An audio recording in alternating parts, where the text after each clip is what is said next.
Welcome to Chat SDG, a groundbreaking talk show that aims to engage with world's brightest innovators to unravel the potential of innovation in realizing sustainable development goals by 2030. Today, we talk about ESG, environmental, social, and governance, representing the three central factors used to evaluate the sustainability and societal impact of an investment in a company or business. I'm thrilled to introduce today's guest to you, Cecile Bilious, a visionary in the realm of ESG with years of experience and passion for driving positive change. Cecile brings invaluable insights into how organizations can align with SDG and make a meaningful impact. Join us in welcoming Cecile. Hello, Cecile. How are you? I'm well, thank you so much, and thank you for having me. All right, then. So, diving straight into our questions, Cecile, today's headlines are filled by startup news. Please tell us the significance of ESG integration for startups in the high tech ecosystem and what tangible benefits can they get from doing so? So, startups and technology at large are probably the best way to address global challenges. So first of all, it's very important for startups to understand whether they can have an impact with their product and how they can align those with the sustainable development goals. But next to that, startups also have to be well governed, they have to be diverse, and they have to take care of our planet and make sure that they don't abuse it by emitting too much CO2. So the idea for blending ESG and SDG into startups is bringing the technology forward to address challenges and enabling these companies to really govern and manage themselves in the best possible way, and also adhere to what their clients are requesting them to do in terms of regulation. Well, blending is a very powerful term that you used. I am sure there will be many. How do you envision startups achieve sustainable growth while prioritizing ESG? And are there any specific pitfalls they should avoid?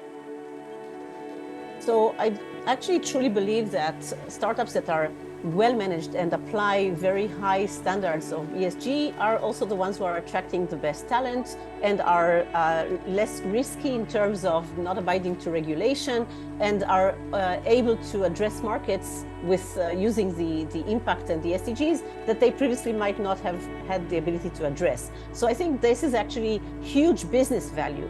And blending, again, I keep repeating that word, but I think it's an important word of combining and blending and integrating ESG and impact standards into technology businesses actually brings a lot of business values. It creates new business models. It allows better product market fit.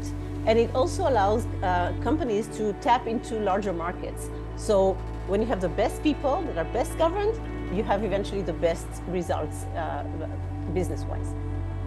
Cecile, you mentioned that the high-tech sector is the last to adopt ESG due to certain system limitations. What challenges have you observed in implementing ESG practices in the high-tech startup landscape, and how can these challenges be addressed? So the world of ESG and impact really was not designed for startups. And if you think about it, most startups really don't produce anything. They mostly have software. So they're agile, they move fast. When they're early stage, they change their business models all the time, sometimes their markets. Sometimes it takes 3 or 4 iterations and changes before the startup actually understands what the product market fit is and what the market needs. The heavy systems of ESG and SDG are really not designed for that kind of agility. So it's tough for them to integrate and assimilate it. And that's, I think, one reason why it's the latest comer to the game. But it doesn't mean that it cannot be done. It just needs to be thought of in a different way that will allow people to really integrate in the best way possible and generate the value from it, instead of just saying, oh, this is not for us because it's just meant for huge corporations that are producing massive products and are polluting, etc. This is not for us. Actually, this is very much for us, but it needs some integration and some adaptation. Right. Right. And Pitango has been a pioneer in integrating ESG and impact into its investment strategy. How do you see the role of venture capital evolving in driving ESG initiatives? And what advice would you give to other VCs looking to integrate ESG into their investment processes? So I think it's critical for mainstream generalist investors and VCs to start integrating and thinking about ESG and impact. It's critical.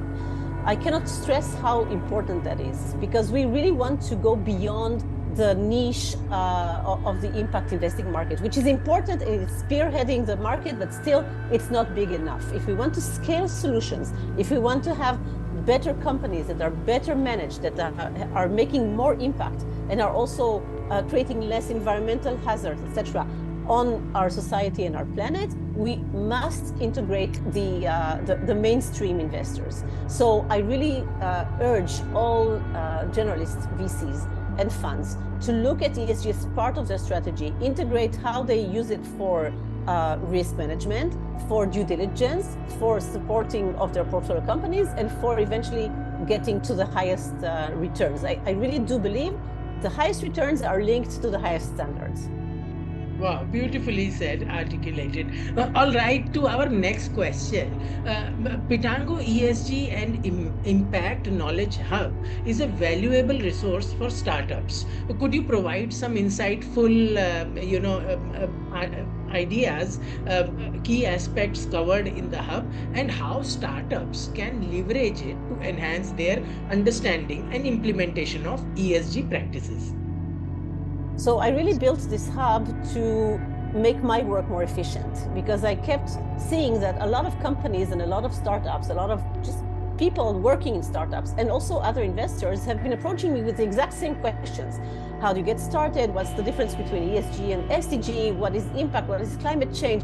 How do we address responsible product design? What has AI to do with impact? All these questions. And instead of just repeating myself, I said to myself, maybe I can just build this hub where people can just log in and see what are the benefits for them and how they can understand it. It's really a community effort that was built also with some other VCs in the market and with Venture ESG, which I'm a steering committee member of.